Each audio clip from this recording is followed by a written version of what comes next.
Alright, quick question.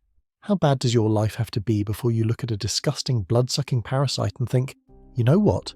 That's a career opportunity. Because for some people in the 19th century, that was reality. Imagine your job description is human bait. Your 9 to 5 involves wading into the sketchiest pond you can find and letting leeches treat your legs like an all-you-can-eat buffet. And the best part? This wasn't some weird fever dream. This was a real, in-demand job. But it came with a nasty little secret, an invisible killer lurking in the water that could turn your paycheck into a death sentence. So, why on earth did anyone sign up for this? The Victorian era. A time of elegant top hats, glorious steam engines, and a medical system that basically ran on vibes and guesswork. Seriously, if you got sick back then, your doctor's diagnostic toolkit was pretty much a coin flip. And no matter what the coin landed on, the answer was almost always the same: bloodletting. The theory, which had been kicking around since ancient Greece, was all about balance. They believed your body was governed by 4 liquids, or humours: blood, phlegm, yellow bile, and black bile. If you were healthy, they were in perfect harmony. If you were sick, with anything from a cough to gout to a case of the Mondays, it meant one humour was out of whack. And since blood was the easiest one to get out, it was almost always the culprit. The solution? Just drain some. Is beautifully simple if you don't think about it for more than 3 seconds. And for centuries, the preferred tool for this wasn't a scary-looking knife. It was something far more organic. The medicinal leech, Hirudo medicinalis. Now you have to give this little worm some credit. It's a marvel of biological engineering. It has not 1 but 3 jaws, arranged in a Y shape, each lined with about 100 tiny teeth. When it bites, it saws into your skin, not just punctures it. But here's the clever part. Its saliva is a complex chemical cocktail. First, it releases a mild anesthetic, which is why the initial bite often feels like just a small prick. You're being sedated by your attacker. Then comes the main event. It pumps you full of a powerful anticoagulant called Hirudo. This substance is so effective at preventing blood clots that your wound will continue to ooze blood for up to 10 hours after the leech has dropped off. For a bloodletting doctor, this was perfect. The leech did all the work. This biological superpower kicked off a global leech mania in the early 19th century. It wasn't just medicine, it was a status symbol. Apothecaries, the old-timey pharmacists, would display enormous glass jars of leeches in their windows to show how fashionable and well-stocked they were. Doctors prescribed them for everything: headache, leeches, pneumonia, leeches, hysteria, definitely leeches.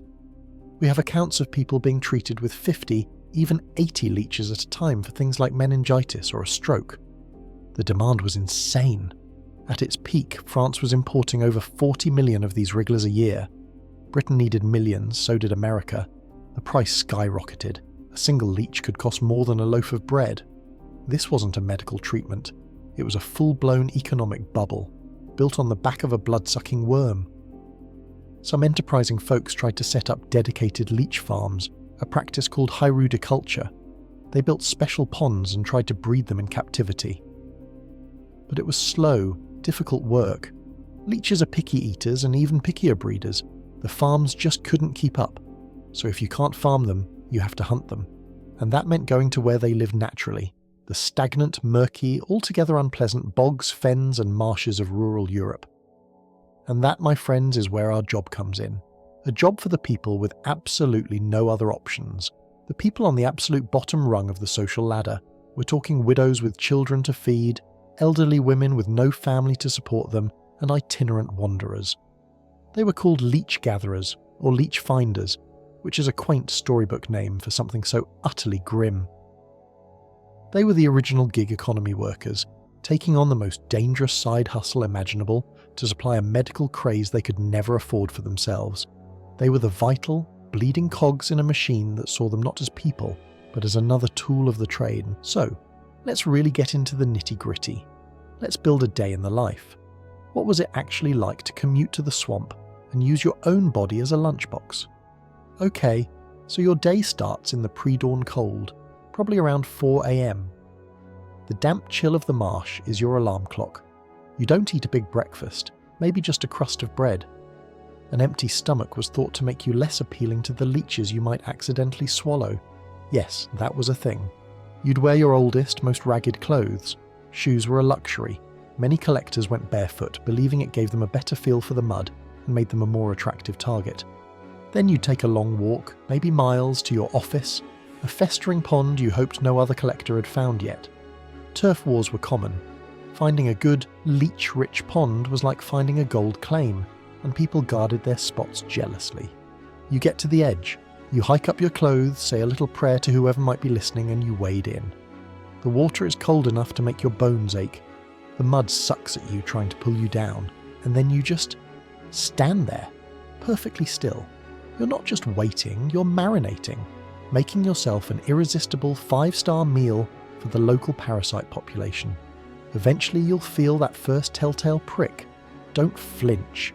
That's the sweet sound of commerce. Soon it's followed by another, and another, until your legs are a writhing mass of black shapes. You have to endure this for at least 20 minutes, sometimes over an hour, letting them gorge themselves until they're swollen and plump. That's when they are worth the most. When they're full, they often detach on their own. A professional collector might aim to gather 400 or 500 leeches in a single session. So what kind of high-tech, HR-approved safety gear did you get for this glamorous career? A hazmat suit? Titanium leg guards? Nope. You got a bucket, maybe a small wooden staff for balance in the treacherous mud, and your own shins. That was the official toolkit. Some of the more successful collectors might use an old sickly horse's bait, driving it into the water, but for most, their own body was their only capital. Once the leeches were harvested, the job was only half done. You couldn't just throw them in a dry bucket. They were fragile creatures, and a dead leech was worthless. You'd place them in a tin or wooden box, often with a perforated lid, filled with damp moss or soil to keep them moist but not submerged. Getting them to the apothecary in town was another challenge. You're walking for miles, carrying a precious, perishable cargo of blood-filled parasites. The apothecary would inspect them, haggling over the price. Plump, lively leeches fetched a good price. Small, sluggish ones might be rejected entirely. It was a brutal buyer's market. Now let's talk about the workplace hazards, because hazardous doesn't even begin to cover it.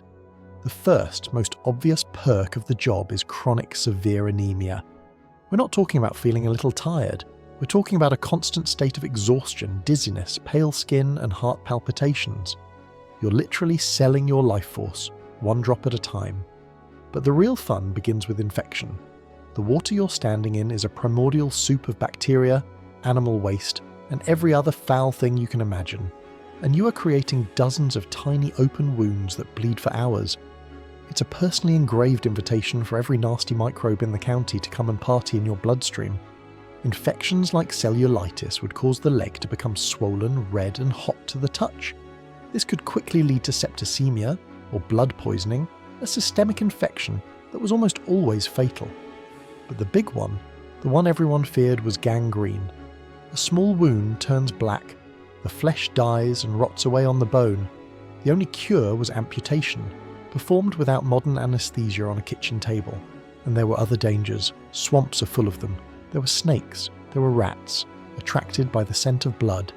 There was the constant risk of trench foot from having your feet submerged for so long, and the ever-present danger of simply slipping, hitting your head, and drowning in 2 feet of filthy water.